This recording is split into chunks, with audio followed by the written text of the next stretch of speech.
I pozdrav ljudi, danas služujem svog brata 24 sata, tako da hajmo u video.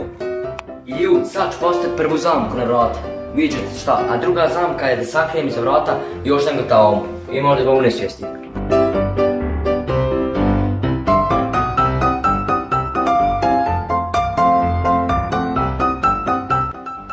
Samo vrata otvorite. Šta je ovo braćo, jel ima koga od kuće?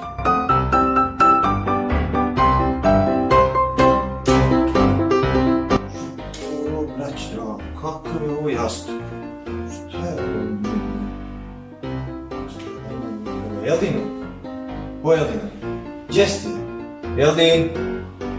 Evo ljudi, mislim da je prva zamka uspjela, sad kad dođe mama da ga unesvijesti.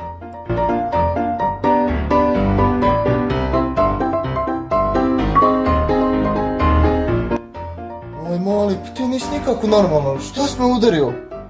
Ja ne znam šta je sa ovim malim čovjek noćnom tavom. Kamo si se izvrnuo bud, od ja malo lezi glava me boli.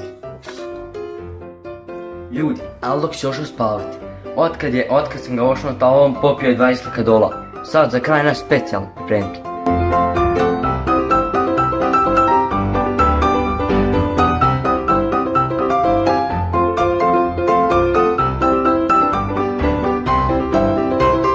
Ljudi, sad je naš specijalni.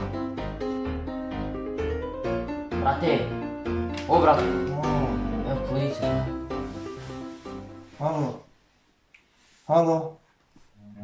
A šta je ovo daljinski? Ma sad ćeš vidjeti, sad ćeš vidjeti.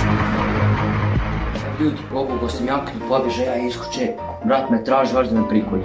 Ako vi hoćete još svaki video klipova, ostavite 100.000 lajkova, a mi se vidimo drugi put.